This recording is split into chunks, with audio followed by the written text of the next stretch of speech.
Hey guys, कैसे हैं आप सभी लोग। सो गाइस, हम लोगों ने अपना जो पीएसआई और ऑप्शनल है उसमें हम लोगों ने टॉपिक नंबर 1 कंप्लीट कर लिया है अपना वेस्टर्न पॉलिटिकल थॉट में, जिसका नाम था प्लेटो। एंड आज हम लोग सेकंड फिलोसफर को स्टार्ट करेंगे, जिनका नाम है एरिस्टोटल। तो एरिस्टोटल को अब हमें करना है, देखिए ये भी हमारे सिलेबस में है। तो चलिए देखते हैं इनकी क्या स्टोरी है एंड कैसे ये आते हैं। तो देखिए एरिस्टोटल के बारे में जो बोला जाता है कि अगर इनका मैं इंट्रोडक्शन दूँ तो he is also known as he is also known as the father of all science. ठीक है, पॉलिटिकल साइंस के फादर माने जाते हैं। अभी हम आगे देखेंगे कैसे इन्हें एंड क्यों इन्हें फादर ऑफ पॉलिटिकल साइंस माना जाता है।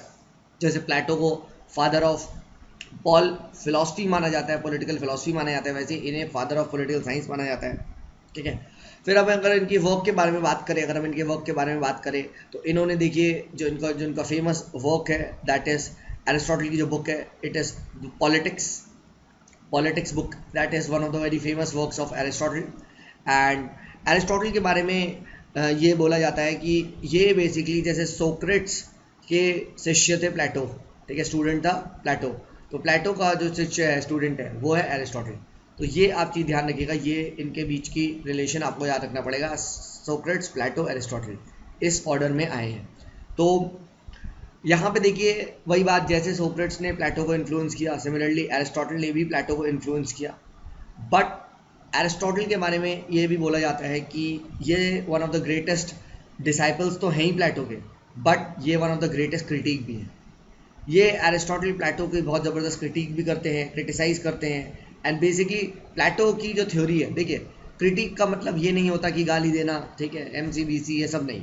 क्रिटिक का मतलब होता है कि भाई आप, क्रिटिसिज्म मीन्स पॉजिटिव क्रिटिसिज्म, ठीक है, कंस्ट्रक्टिव क्रिटिसिज्म। सपोज करिए I want to criticise you, आपने एक आंसर लिखा, मैंने कहा भाई तुम्हारा आंसर अच्छा नहीं है, ठीक है, तुम्हारा आंसर बेकार है, ठीक है, बट यहीं तक अगर मैं आपको बोल दूंगा तो दिस इज नेगेटिव क्रिटिसिज्म कि भाई बहुत घटिया आंसर है, बिल्कुल बिल्कुल डैश डैश। ठीक है, बट अगर मैं तुमसे ये बोलूँ कि यार तुम्हारे आंसर अच्छा नहीं है, अगर मैं उसमें ये कर दूं, ये ऐड कर दूं, इंट्रोडक्शन में ये माइनस कर दूं, कंक्लूजन में ये लिख दूं, ऐसे कर दूं, वो कर दूं, तो this is called as positive conclusion.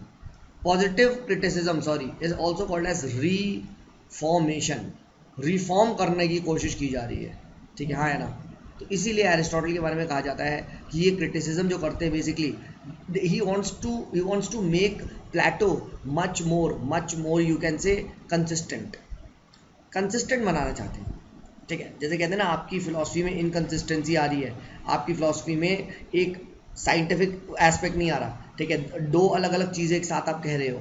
ठीक है, जैसे प्लेटो कहता है ना वर्ल्ड ऑफ आइडियाज़, ठीक है, वर्ल्ड ऑफ आपके दिस वर्ल्ड। ठीक है, तो इस टाइप की बातें करता है, तो उसकी फिलॉसफी क्या हो जाती है, उसकी फिलॉसफी बहुत ज़्यादा यूटोपियन हो जाती है, बहुत ज़्यादा इम्प्रैक्टिकेबल हो जाती है।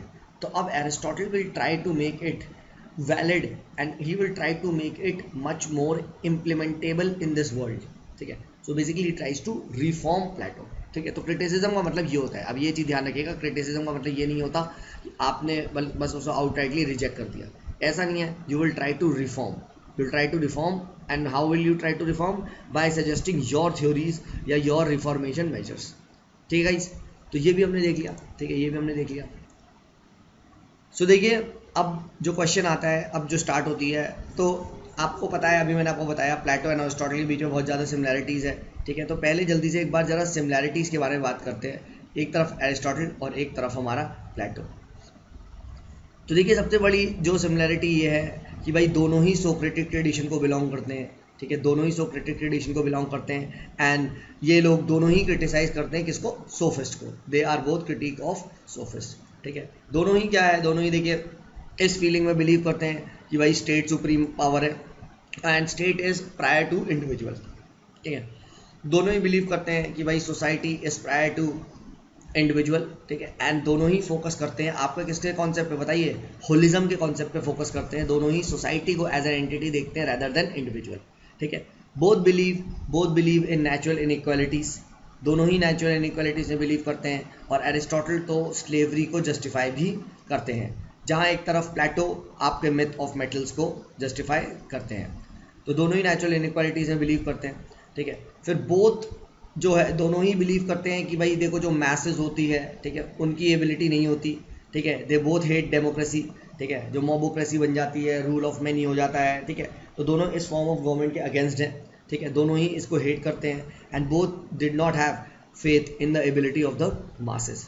फिर देखिए दोनों ही आपके कौन से ट्रेडिशन से बिलोंग करते हैं, Socratic, and Socratic tradition we know that is of reason, तो दोनों ही रीजन में बिलीव करते हैं, ठीक है, दोनों ही नेचुरल लॉज में बिलीव करते हैं, ठीक है, कि man is social bye nature, ठीक है, इस बात में बात करते हैं, ठीक है, and both believe in the importance of ethics, ठीक है, एथिक्स में बिलीव करते हैं दोनों, ठीक है, ethics must be included in politics, दोनों का ऐसे मानना है, ठीक है, यानी ethics life, ethical and political life एक होनी चाहिए, पब्लिक और प्राइवेट लाइफ एक होनी चाहिए, सेम प्रिंसिपल जो आप अपने घर में लगा रहे हो वही प्रिंसिपल्स आपको स्टेट में भी लगाने चाहिए जब आप गवर्न कर रहे हो, जब आप पब्लिक में प्रेजेंट हो रहे हो। तो इस तरीके से हमने सिमिलैरिटी के बारे में बात कर लिया कि what are the similarities between Aristotle and Plato.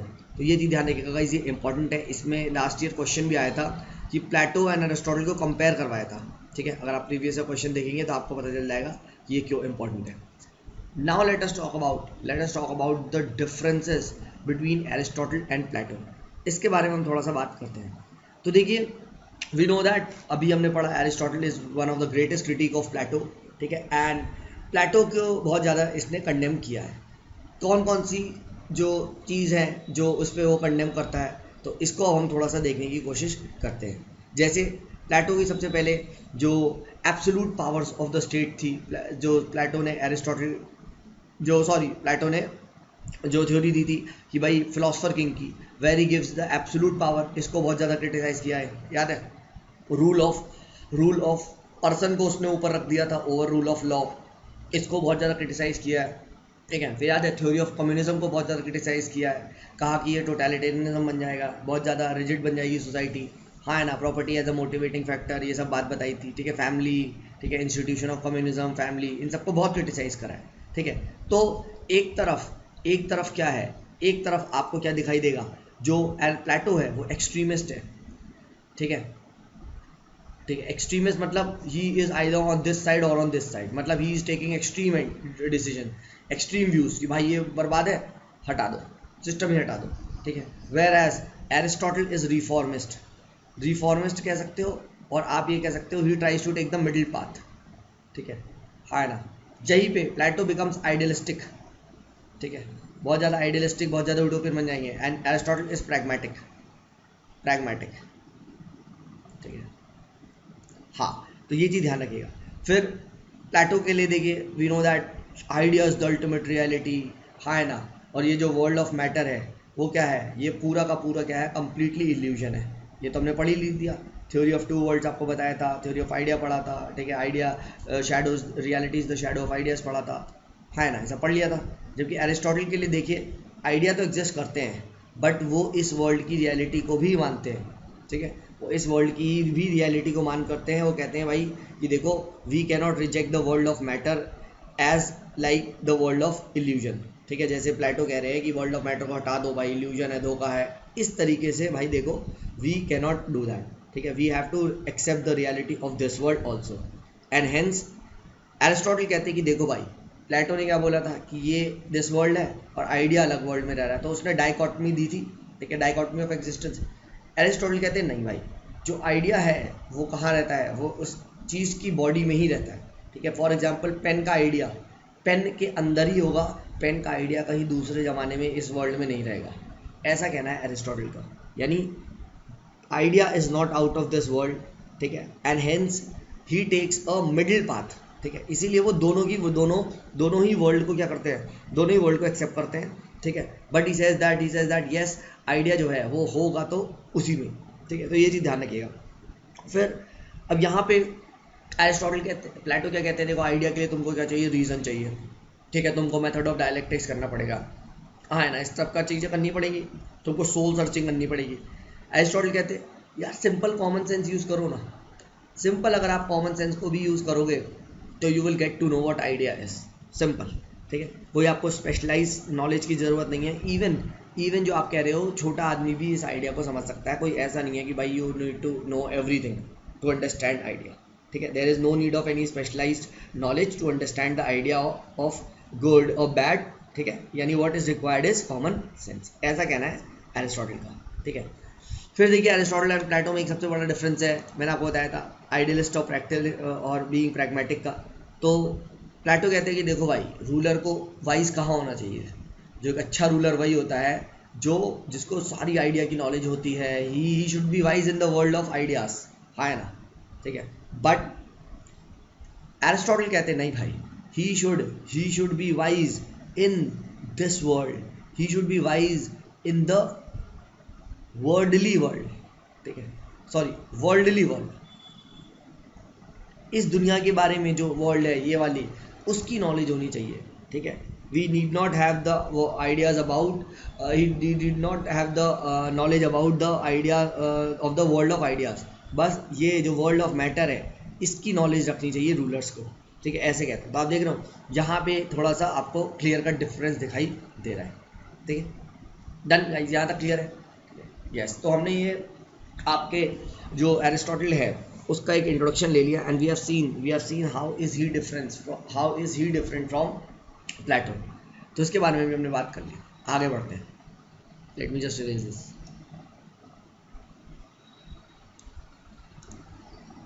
Yes.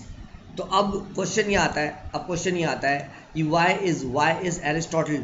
Is Aristotle known as the father of political science.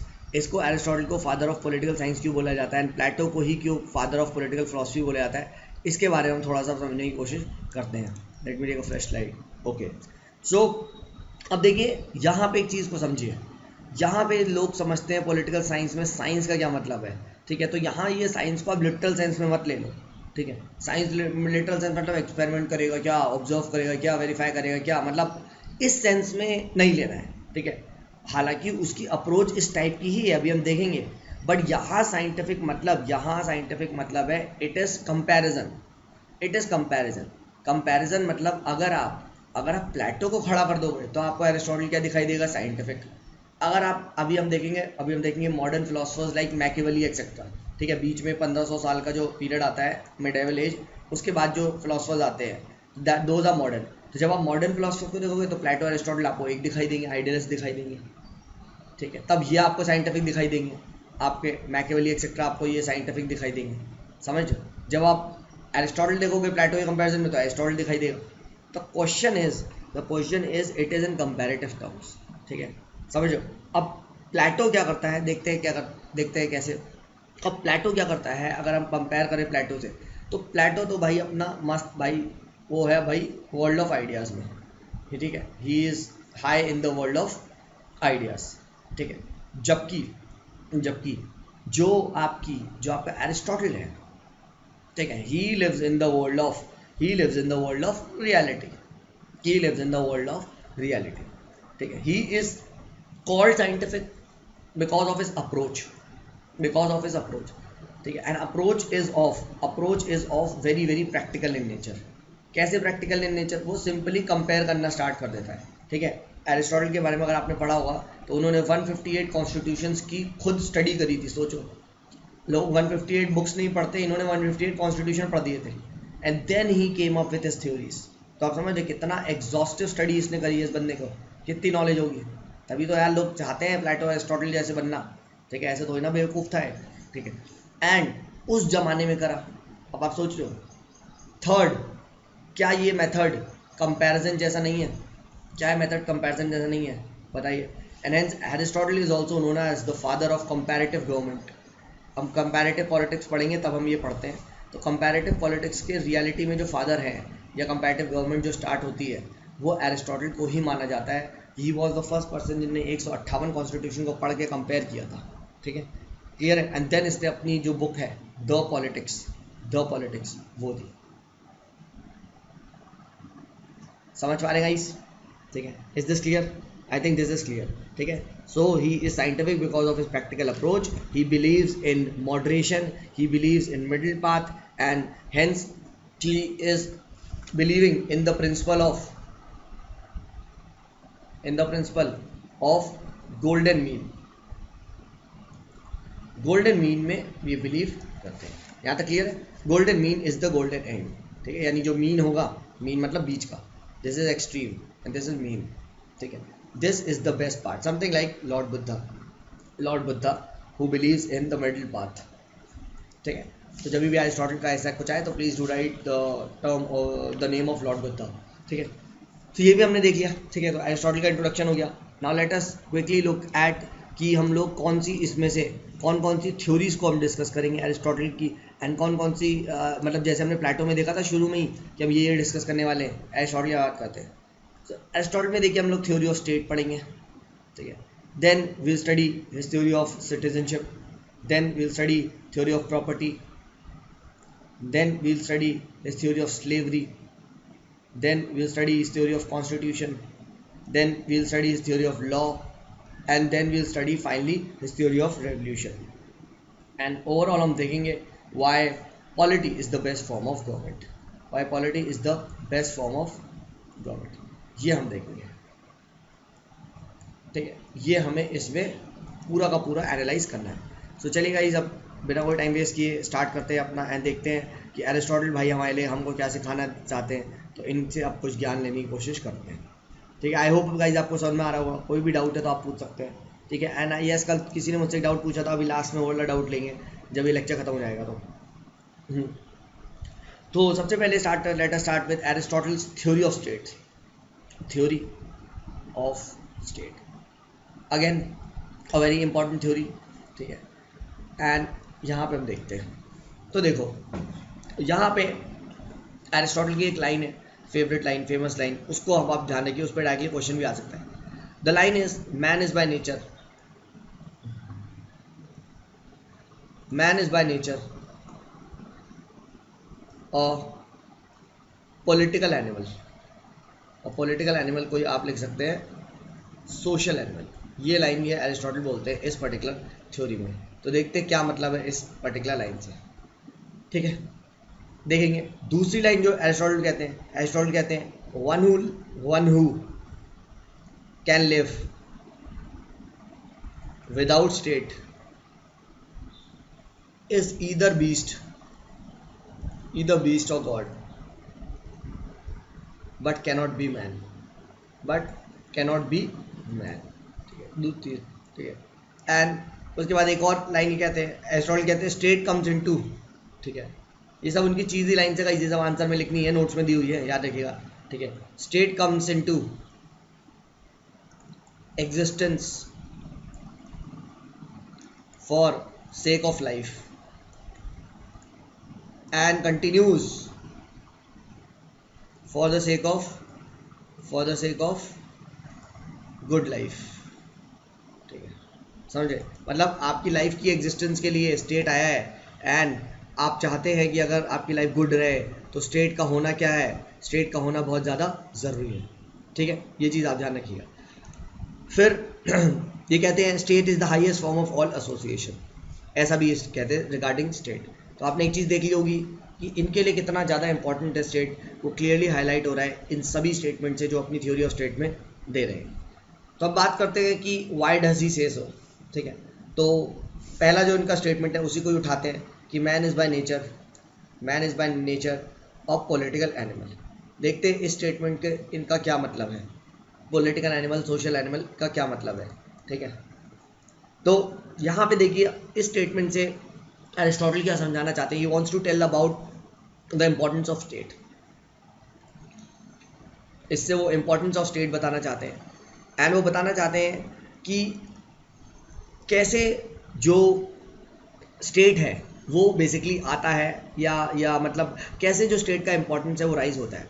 तो देखिए सोफिस्ट जो थिंकर्स थे वो क्या बोलते थे, सोफिस्ट तो यही मानते थे कि भाई man is prior to the state, है ना, और मैन को प्रायोरिटी देते थे ओवर स्टेट, इंडिविजुअल को प्रायोरिटी देते थे ओवर स्टेट। वो कहते थे भाई आराम से पावर कैप्चर करो, पॉलिटिक्स करो, पावर कैप्चर करो, खूब सारा करप्शन करना, अपनी ज़िंदगी बनाना, मटेरियल प्लेजर्स लेना, ठीक है, and enjoy your life. This is what sophist had to offer. ठीक है, अब इसी को ही कॉन्ट्रडिक्ट करते हैं कौन, इसी को ही कॉन्ट्रडिक्ट करते हैं आपके एरिस्टोटल। एरिस्टोटल क्या कहते हैं, एरिस्टोटल कहते हैं कि नहीं भाई, state is not a what sophist are interpreting. ठीक है, स्टेट इज नेचुरल, स्टेट भाई नेचुरल है। ठीक है, एंड कैसे नेचुरल है, अब इसको वो एक्सप्लेन करते हैं। एरिस्टोटल कहते हैं देखो भाई, एरिस्टोटल कहते हैं वही बात जो प्लेटो ने करी थी कि भाई देखो जो स्टेट है, जो स्टेट है, जो मैन है, ठीक है, मैन भाई एक सेल्फ सफिशिएंट एंटिटी नहीं है, सेल्फ सफिशिएंट एंटिटी नहीं है। मैन क्या है? मैन एक पॉलिटिकल एनिमल है, मैन नीड सोसाइटी, मैन एक सोशल एनिमल है, मैन नीड स्टेट। ऐसी बातें एरिस्टोटल करना स्टार्ट करते हैं, ठीक है। एंड वो सोफिस्ट का व्यू नहीं बिलीव करते, वो जो कहते हैं कि man is prior to the state. अब यहाँ पे वो अपने आर्ग्यूमेंट्स को देना स्टार्ट करते हैं कि क्यों वो कह रहे हैं कि state is prior to the man, ठीक है, ऐसा क्यों बोलते हैं। तो यहाँ पे वो कुछ आर्ग्यूमेंट्स देते हैं। सबसे पहले वो कहते हैं ओरिजिन ऑफ द स्टेट। अब ओरिजिन ऑफ द स्टेट में वो एक्सप्लेन करते हैं, ओरिजिन ऑफ द स्टेट में एक्सप्लेन करते हैं कि भाई ओरिजिन ऑफ द स्टेट हुआ क्यों, in the natural needs of the man, ठीक है। मतलब मैन की नेचुरल नीड थी जिसकी वजह से स्टेट को ओरिजिन होना ही पड़ा। कैसे सर, एक्सप्लेन करो। देखो, तो एरिस्टोटल कहते हैं देखो भाई, ये जो बंदा आया है, he can not fulfil all his needs, even his basic needs. आप खुद बताओ, जब आप लोग बच्चे होते हो तो इवन जो आपको खाना खिलाना सब, ठीक है, ये आपके क्लोथ चेंज करना आपके मदर फादर करते हैं, तो you require a like parents, ठीक है, आपको चाहिए, तो है आप सेल्फ सफिशिएंट नहीं थे। फिर आप थोड़े बड़े होते हो, ठीक है, तो यहाँ आपकी फैमिली हो गई, ठीक है, देन यू गेट मैरिड, ठीक है। अब आप जब मैरिड होते हो, ठीक है, व्हेन यू गेट मैरिड, तो या फैमिली में आपकी बेसिकली फूड एंड एक्सेट्रा की वांट्स पूरी हो गई, ठीक है। अब आप जब व्हेन यू गेट मैरिड, तो आपको एक वाइफ से इमोशनल सपोर्ट मिल रहा है, ठीक है, फिजिकल आपके जो प्लेजर्स है वो पूरे हो रहे हैं, ठीक है। तो ये सब क्या है, ये सारी जो नीड्स है मैन की, फिजिकल नीड्स एक्सेट्रा, ठीक है, इसको पूरी करने के लिए you require a life partner, a spouse, you require that, ठीक है। तो ठीक है, तो यू गेट मैरिड, तो आपकी फैमिली बड़ी हो गई, ठीक है। बट क्या तब भी आपकी सारी नीड्स पूरी हो गई? क्या तब भी आपकी सारी नीड्स पूरी हो गई? खुद बताओ। यहाँ ये फर्स्ट एसोसिएशन फैमिली था, ठीक है, नहीं भाई, सारी नीड्स फुलफिल नहीं हुई। क्यों? क्योंकि यू रिक्वायर सोशल गैदरिंग, ठीक है, you require education, you require health etcetera, तो means you require a society, है ना। तो फिर क्या हुआ? तो आप देख रहे हो यहाँ पे एक सोसाइटी का फॉर्मेशन हुआ, हाँ है ना, बताओ, ठीक है। बट क्या सोसाइटी ने भी आपकी सारी नीड्स फुलफिल कर दी?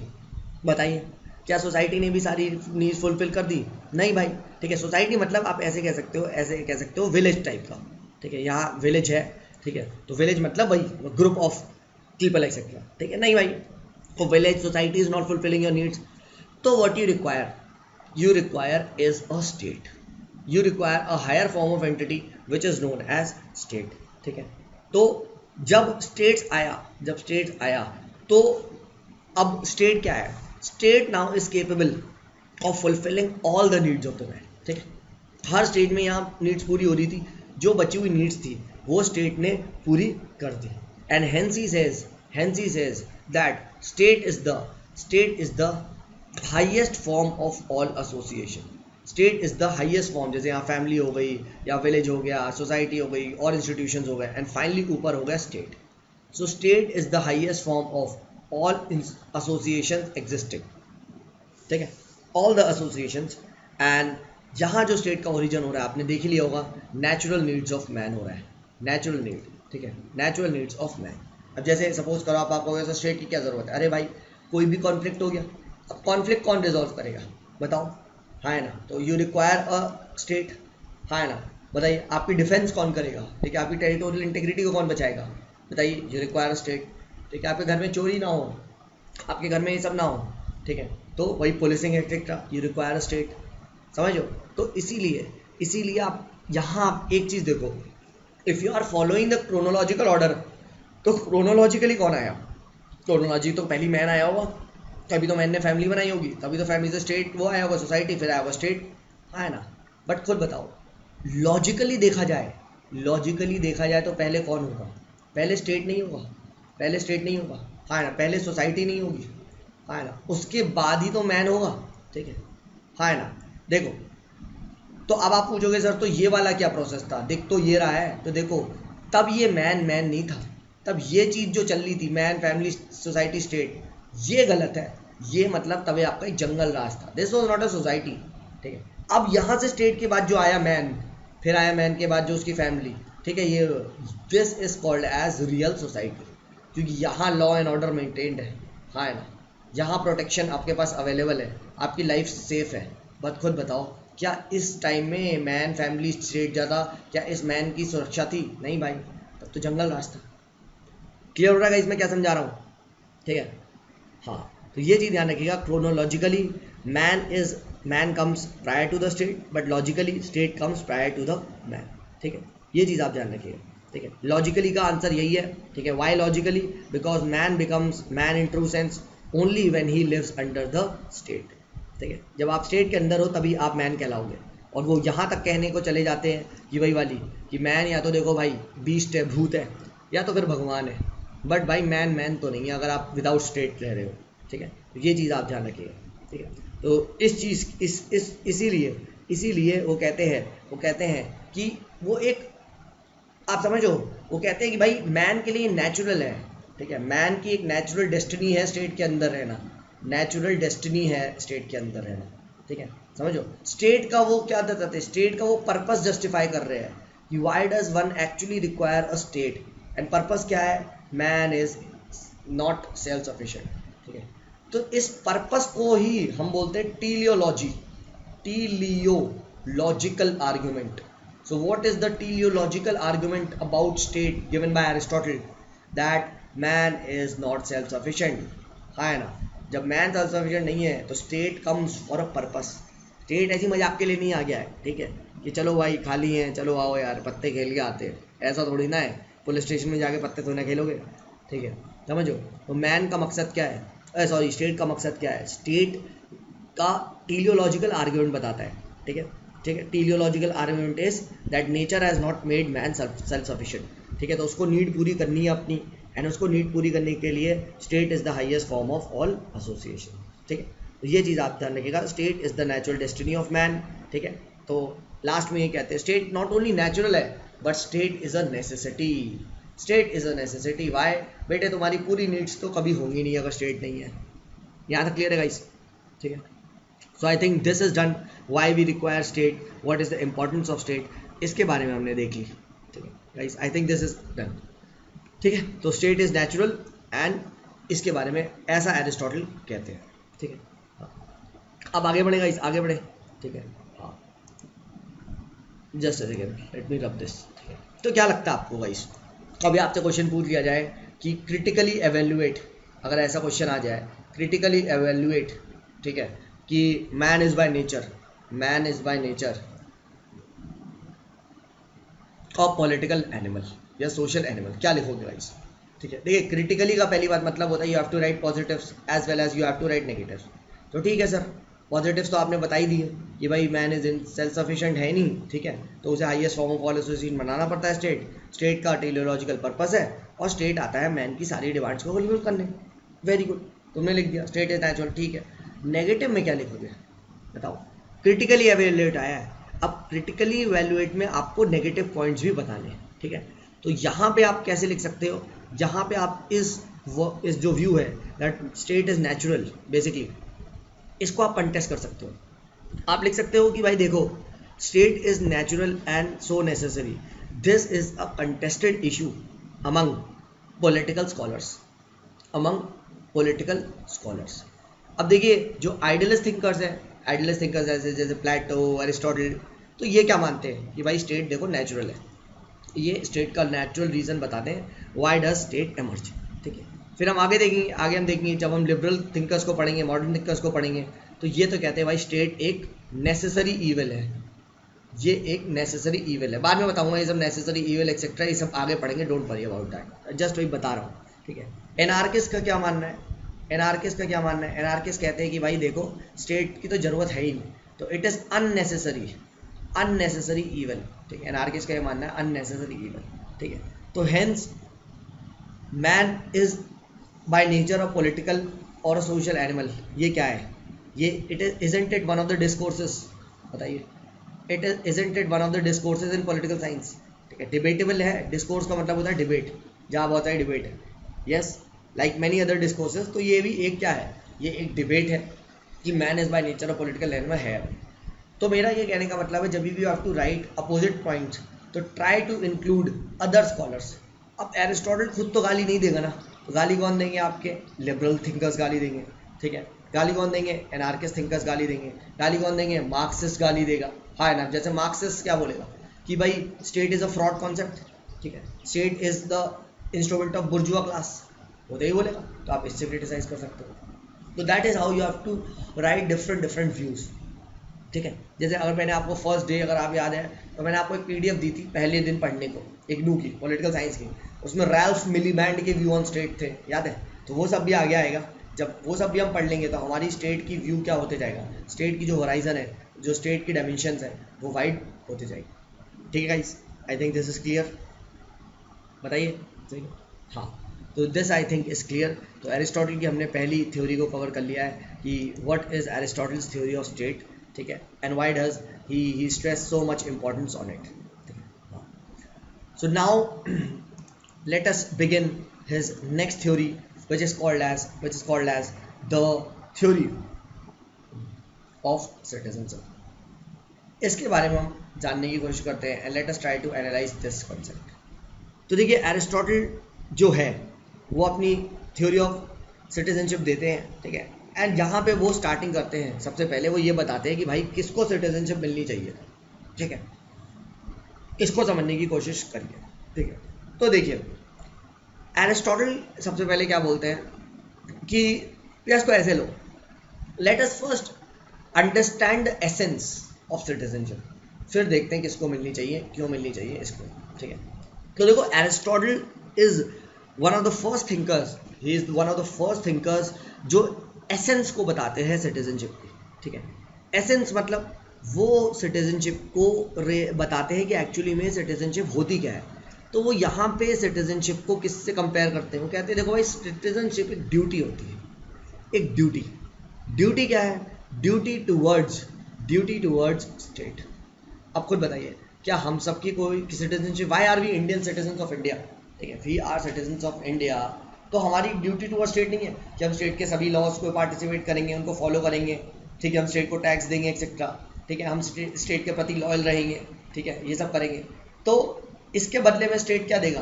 हमको प्रोटेक्शन दे रहा है ना, हमको अच्छी सर्विसेज प्रोवाइड कर रहा है। तो आप समझिए, that is why we are citizens. अब क्या पाकिस्तान के बंदे यहाँ पे आके ये कह सकते हैं कि भाई स्टेट हमको प्रोटेक्ट करे, ये करे? Why will the Indian state take responsibility of protection of Pakistanis और एनी अदर कंट्रीज? बट आपको देखो, इंडियन सिटीजन, लेट से अभी कोरोना वायरस था और मैं देख रहा था कहाँ लंदन में फंसे हुए हैं, वहाँ भारतीय हैं, ठीक है, फटाफट शिप भेज रहे हैं और पता नहीं क्या हेलीकॉप्टर भेज रहे हैं। तो वो क्या है? वो सिटीजनशिप ही तो है उनकी, जो उनको बुला रही है। आप समझ पा रहे हैं? तो इसी कंटेक्स्ट में एरिस्टोटल भी सिटीजनशिप को ड्यूटी से रिलेट करता है। क्या होती है ड्यूटी? ड्यूटी यहाँ पे एरिस्टोटल कहता है कि citizenship is your duty to participate in the affairs of the state. कौन से अफेयर्स?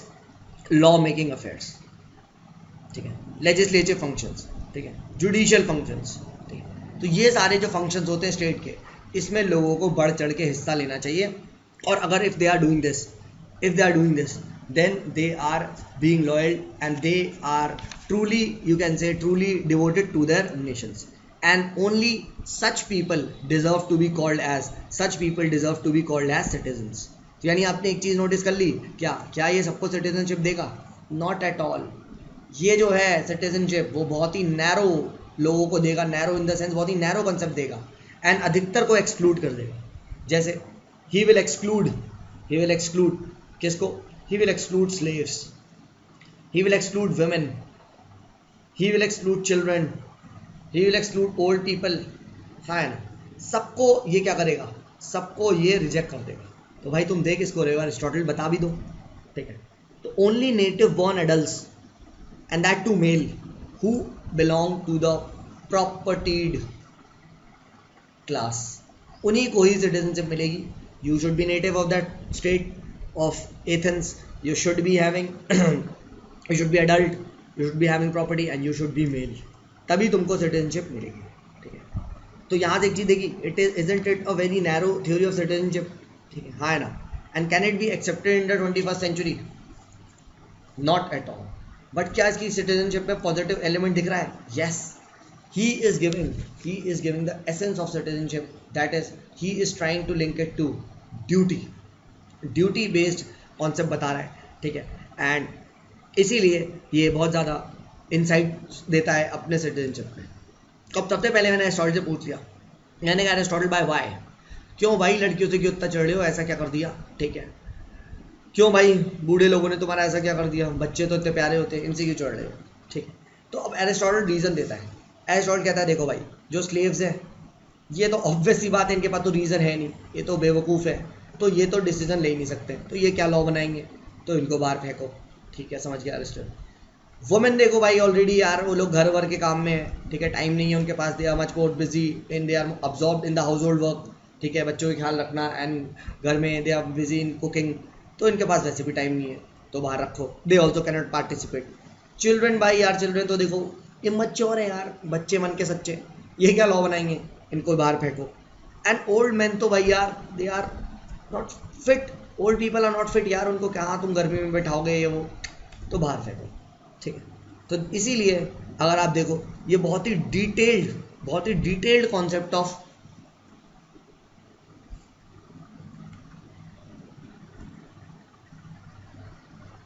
सिटीजनशिप दे रहे हैं, ठीक है, and this is also called as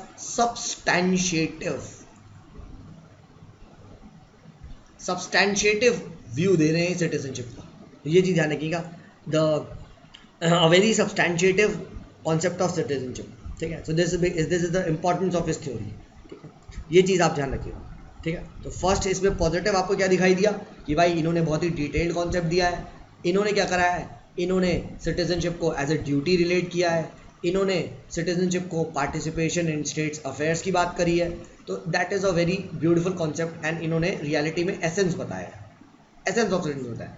negative क्या है इनकी थ्योरी के कि भाई इट इज़ वेरी नैरो, हाँ है ना, सभी एलिमेंट्स को यूज़ नहीं करना चाहते, सभी जो ह्यूमन रिसोर्स है उसका स्टेट में कंट्रीब्यूशन नहीं लेना चाहते हैं, it becomes very narrow and this theory can not be accepted in the 21st century, but overall a very substantiative theory, a very detailed theory, ठीक है, इस तरीके से आप कंक्लूड कर सकते हो, ठीक है, done. I think this is also done, let us move forward. तो second theory done, I think we have done the second theory. let us discuss the third theory, which is his theory of slavery, ठीक है, theory of slavery के बारे में थोड़ा सा बात करते हैं and let us see theory of slavery में क्या कॉन्सेप्ट दिया हुआ है। तो देखिए जो स्लेवरी है, ठीक है, इट इज़, अगर बात किया जाए, ठीक है, तो एरिस्टोटल का व्यू क्या है, एरिस्टोटल कहते हैं देखो भाई स्लेवरी इज नेचुरल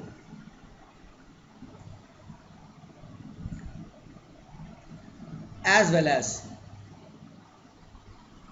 यूजफुल, तो एरिस्टोटल का ये व्यू है, slavery is natural as well as useful, ठीक है।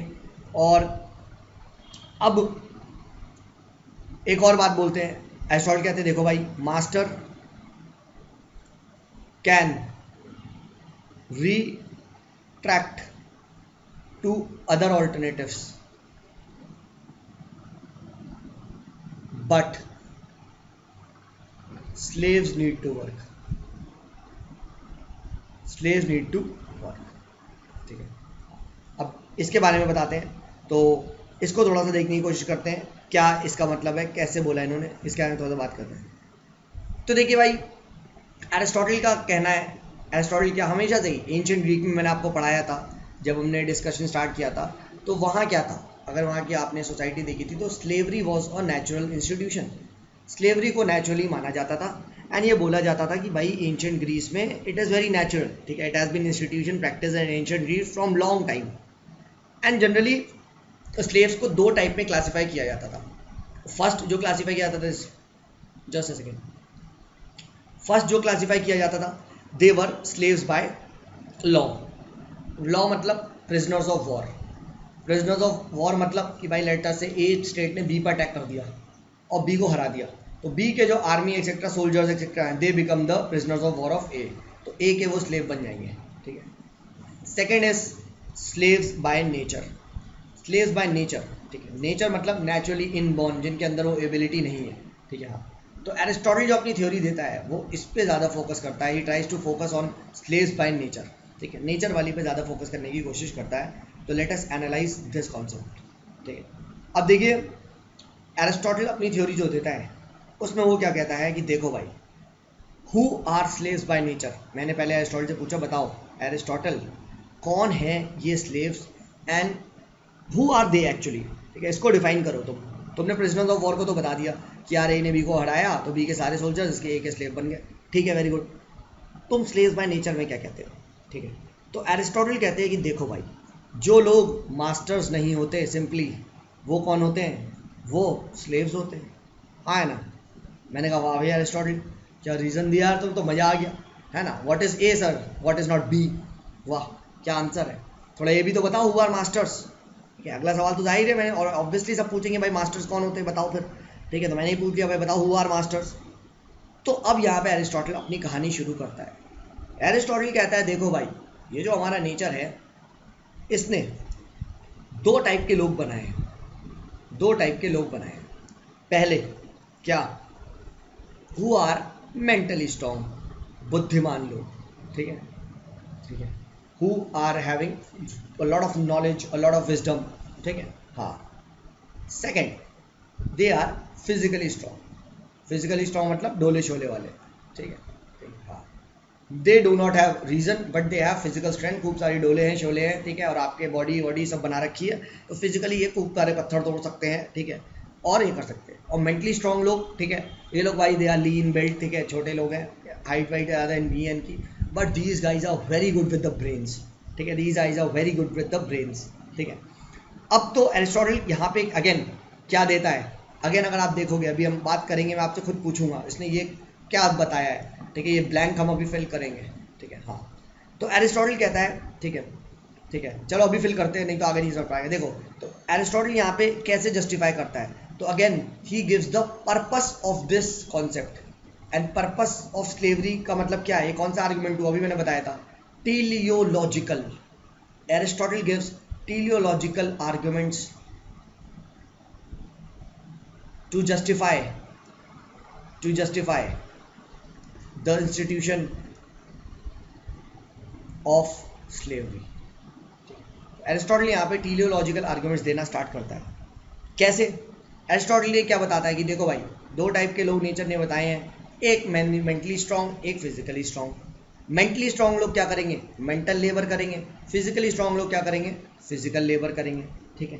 अब मेंटली जो स्ट्रांग लोग हैं, ठीक है, जो हैं उनकी क्या है, जो लोग मेंटल स्ट्रांग होते हैं, ठीक है, हाँ, ठीक है, they become basically masters, they become basically what, they become basically rulers, है ना। और इनकी दो क्वालिटी होती है। फर्स्ट, इनकी दे आर मेंटली स्ट्रांग, तो they have the ability to take the right decision, यानी कहने से रीजन, यस भाई, and plus they have the ability और the courage to face the consequences of the decision, ठीक है ना। पहले आपने सही डिसीजन लिया, वो भी लिया सोच समझ के, बुद्धि का, then you are having the courage to face the consequences, come what may, आजा भाई देख लूंगा, ठीक है। एक बार इस रास्ते पे निकल गए तो जो भी आएगा उसके बाद हम देखेंगे, उसके बाद हम उसे अच्छे से देख लेंगे, ठीक है। तो सेकंड कॉन्सेप्ट जो देते हैं कि भाई उनके पास क्या होना चाहिए, उनके पास रीजन होना चाहिए, एंड सेकंड इज उनके पास करेज होना चाहिए। Hence those person who do not have this reason and courage, they are what, slaves by nature, simple, हाँ है ना, ठीक है, यहाँ तक क्लियर हुआ, ठीक है, डन। तो इसने ये डिफाइन कर दिया कि मास्टर्स कौन होते हैं, ठीक है, those who are having reason and courage, reason to take the right decision, courage to face the consequences of the decisions, done, ठीक है। अब देखिए नेक्स्ट जो इसमें आता है, तो क्या स्लेव्स को तो तुमने कुछ बताया नहीं, स्लेव्स कहाँ से आ गया, क्यों आ गया, ठीक है, यू हैव टू टेल ना द पर्पस। तुमने टेलियोलॉजी कहाँ बताई है अभी तक एरिस्टोटल, तो अब एरिस्टोटल बताते हैं कि देखो भाई, स्लेव्स की बहुत ही यूटिलिटी होती है। यूटिलिटी मतलब इंपॉर्टेंस, काम की चीज़, ठीक है, यूज कैन बी यूज्ड, जैसे pen has utility to write, you can use the pen, ठीक है, हाँ। तो एरिस्टोटल की स्लेवरी के प्रति कैसी अप्रोच है, कहना ऐसे यूटिलिटेरियन अप्रोच, है ना। गाइस देखिए, ये जो भी मैं जितने भी वर्ड्स बोलता हूँ ना एक अलग से साउंड में, these are called as keywords, these are called as keywords. Answer में भाई प्लीज़, चाहे आंसर घटिया लिखो चाहे कुछ भी लिखो, ये कीवर्ड जरूर छाप के आना, टेलियोलॉजिकल, यूटिलिटेरियनिज्म, आइडियलिज्म, रियलिज्म, ठीक है।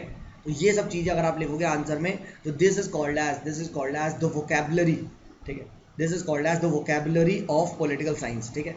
एग्जामिनर देखो आपकी एक ऐसे एक क्रश है जिसको आपको इम्प्रेस करना है, ठीक है, and you have to impress, उसमें सिर्फ राइटिंग से इम्प्रेस हो सकती है, ठीक है, क्योंकि ऑब्वियस ही बात है यार, एग्जामिनर को कॉल तो कर नहीं सकते हो, ठीक है, एग्जामिनर को व्हाट्सएप भी नहीं कर सकते हो आप, तो एग्जामिनर के लिए तुम्हें लेटर लिखना है, and examiner will only B impressed अगर तुमने ऐसे भारी भरकम शब्द लिखे हैं।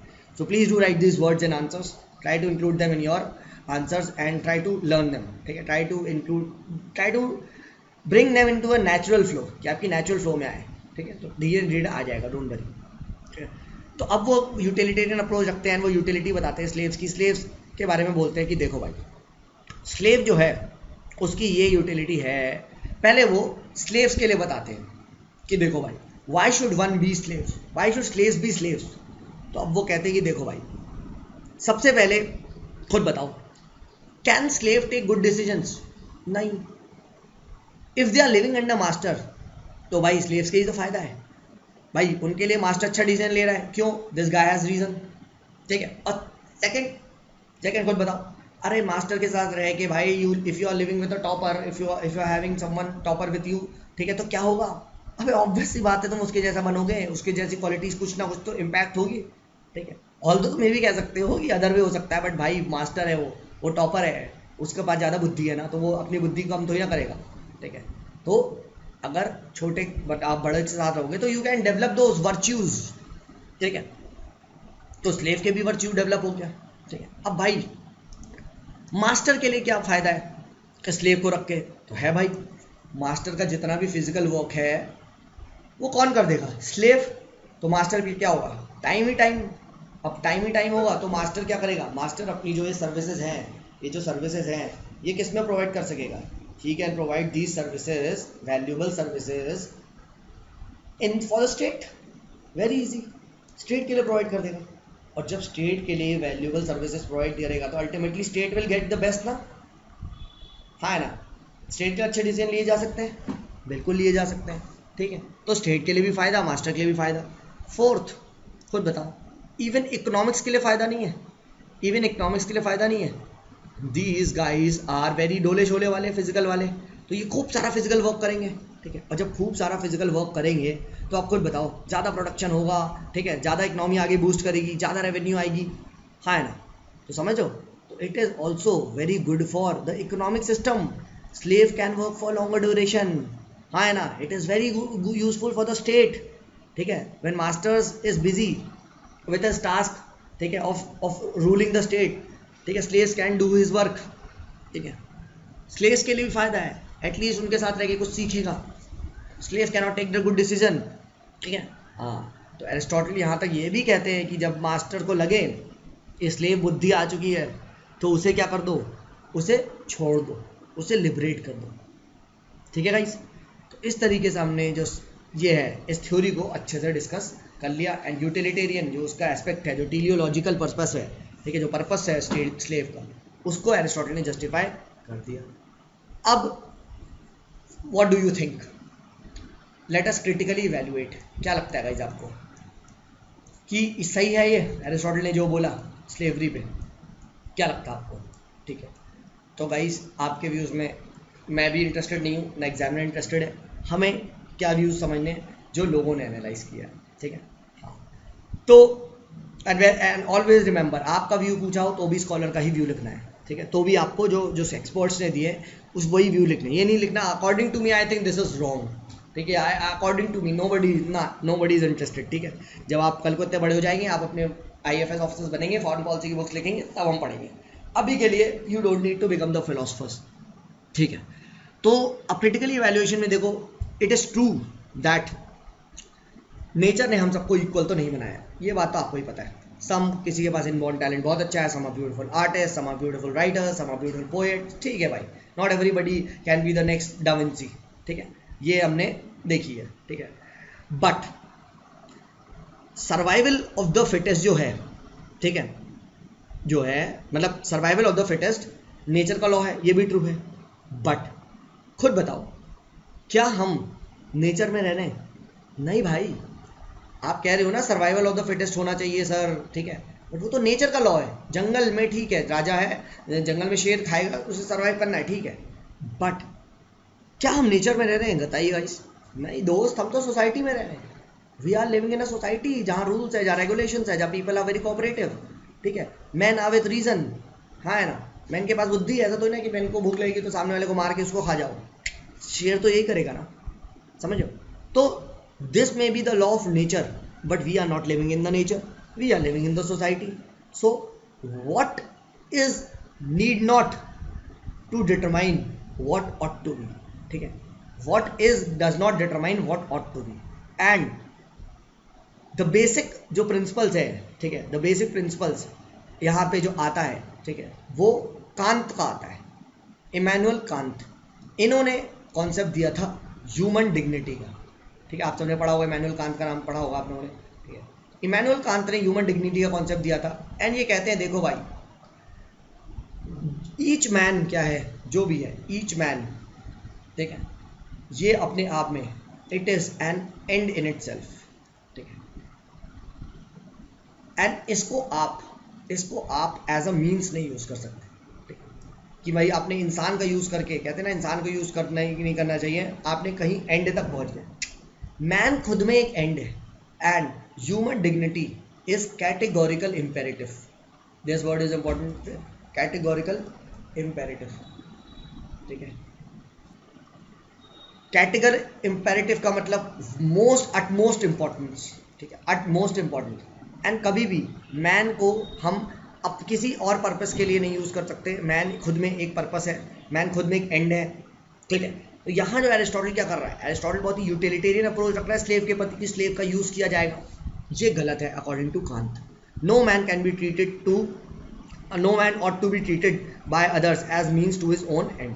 Each man has its own intrinsic worth. सबकी, आप सब में खुद की एक क्वालिटी है, ठीक है। And it cannot be treated as a means for the pleasure of others, ठीक है। तो कांत बहुत ज़्यादा क्रिटिसाइज करते हैं, ठीक है। तो एरिस्टोटल की जो थ्योरी ऑफ जो स्लेवरी है, इसको बहुत ज़्यादा क्रिटिसिज्म मिला। एंड इट इज सेड, जो भी ये कोलोनाइजेशन हुआ एंड ऑल दिस, जो ब्रिटिश ने मिथ फैलाया था, थ्योरी ऑफ बेनोवेलेंट डेस्पोटिज्म, ठीक है, याद है बेनोवेलेंट डेस्पोटिज्म, कि भाई तुम लोग तो बारबेरियंस हो, हम लोग तुम्हें क्या सिखाने आए हैं, तो अगर हम तुम्हें रूल कर रहे हैं तो तुम्हारे लिए है, we are ruling for your benefit, ठीक है। तो ये सब क्या है, ये सब क्या है, वाइट मैन्स बर्डन, ठीक है। इन सबको जस्टिफाई कैसे किया जाता है? ये सबको जस्टिफाई इस थ्योरी ऑफ स्लेवरी से ही किया जाता है, एरिस्टोटल से। तो ब्रिटिशर्स एक्सेट्रा या colonial powers used to justify कि देखो भाई Aristotle the great thinker, the great scientist and all that, the great philosopher, ठीक है, ही हैज सेड स्लेवरी अच्छी बात होती है, वो तो जो हम तुम्हारे साथ कर रहे हैं वो अच्छा है, तुम्हारे लिए कर रहे हैं एंड ऑल दैट ब्ला ब्ला ब्ला, हाँ है ना। तो इसीलिए ये वाइट मैन का बर्डन, ठीक है, ये सब क्या थे, ये सब भाई डिस्कोर्सेस ही तो थे, सब एक मिथ ही तो थे, सब एक झूठ ही तो थे। अब एक बात बताओ, आपको झूठ बोलना है, आपने झूठ बोल दिया, ठीक है, या कोई भी आर्बिट्री कॉन्सेप्ट ले आए, अब इस झूठ को, इस डिस्कोर्स को आपको जस्टिफाई करना है, सो यू रिक्वायर समथिंग ना। तो सिमिलरली वाइट मैन्स बर्डन क्या था, वाइट मैन्स बर्डन ब्रिटिशर्स का एक झूठ था, उसको जस्टिफाई करने के लिए they used Aristotle's theory of slavery. तो बस, तो सिमिलरली जैसे प्लेटो का याद है, the Plato's concept of communism and all that thing, ठीक है, ठीक है, प्लेटोज रिजिड सोसाइटी, इसका यूज करके हिटलर ने क्या करा, हिटलर ने अपनी फासिस्ट रूल इस्टेब्लिश कर दिया था। सिमिलरली जो कॉलोनियल पावर है, उन्होंने एरिस्टोटल की जो थ्योरी ऑफ स्लेवरी है, इसका बहुत ज़्यादा यूज़ किया गया, हेंस इसका बहुत ज़्यादा क्रिटिसिज्म मिलता है, ठीक है। तो किसके से क्रिटिसिज्म लिख सकते हैं, कांत से लिख सकते हैं, ठीक है। इनफैक्ट यूनाइटेड नेशन का जो चार्टर है, declaration of rights of man, वो भी यही बात करता है कि human dignity is of utmost importance, ठीक है। उसके बाद आपके जितने भी मॉडर्न फिलोसफर्स हैं, मॉडर्न थिंकर्स लाइक J.S. मिल, जॉन स्टुअर्ट मिल, सब लोग डिग्निटी की बात करते हैं, सब लोग क्वालिटी ऑफ द प्लेजर की बात करते हैं, ठीक है। No man can be used as an means की बात करते हैं। तो इस तरीके से you can always write, you can even use Gandhi ji views, ठीक है, ठीक है। गांधी जी भी जो है वो इसी ह्यूमन डिग्निटी की बात करते हैं, ठीक है। Human life is of must utmost important, ठीक है। एंड जितने भी फॉर्म ऑफ स्लेवरी थी उसके अगेंस्ट गांधी जी ने फाइट भी किया था, ठीक है, इवन अनटचेबिलिटी, ठीक है। तो आप इस तरीके से यू कैन कंक्लूड, ठीक है, कि कैसे जो एरिस्टोटल की थ्योरी है वो बहुत ज़्यादा बी मीनिंग है फॉर द ह्यूमंस। ठीक है, तो इसके साथ हमने जो एरिस्टोटल की थर्ड जो थ्योरी है उसको हमने कवर कर लिया। ठीक है, तो इस पर्टिकुलर वीडियो में इतने ही रखते हैं गाइस। ठीक है, अब एक और वीडियो में डाल दूंगा एंड देन उसमें हम आगे कंटिन्यू करेंगे। बट बिफोर गोइंग, ठीक है, डाउट्स ले लेते हैं, किसी ने पूछा था। ठीक है, late me just open and let me see your doubts. ठीक है, एक सेकेंड।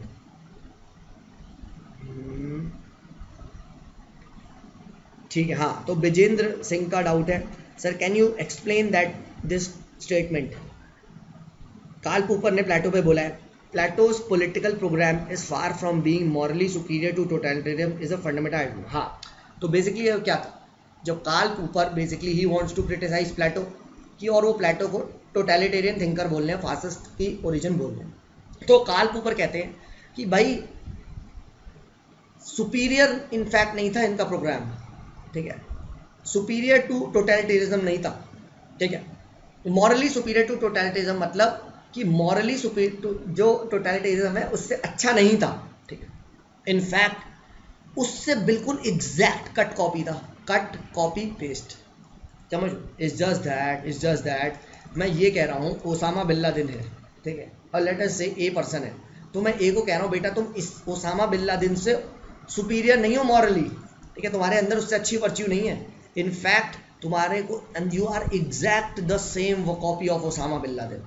समझो, तो that is how you are exact fundamentally identical with it. तो ये एक बड़ा आप कह सकते हो क्रिटिसिज्म है।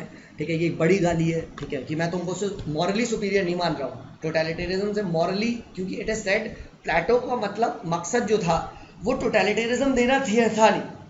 अगर मॉरली देखा जाए, जो भी वो कर रहा था, कम्युनिज्म कर रहा था, मॉरली तो ही वॉज करेक्ट। याद है, प्लेटो का जो डायग्नोसिस था वो तो सही था, करप्शन को फाइट कर रहा है, बट वो करप्शन को फाइट करने के लिए मॉरल तो सही चल रहा है। ठीक है, कि यार मैं ये करूँगा, अल्टीमेट एम तो उसका क्या है, करप्शन हटाना, तो मॉरली तो जस्टिफाई कर रहा है वो। ठीक है, बट एक्चुअली में क्या हो जा रहा है, वो टोटलिटेरिज्म हो जा रहा है। तो कार्ल पोपर यही कहते हैं कि कोई तुम्हारा प्रोग्राम बेटे मॉरली सुपीरियर नहीं है।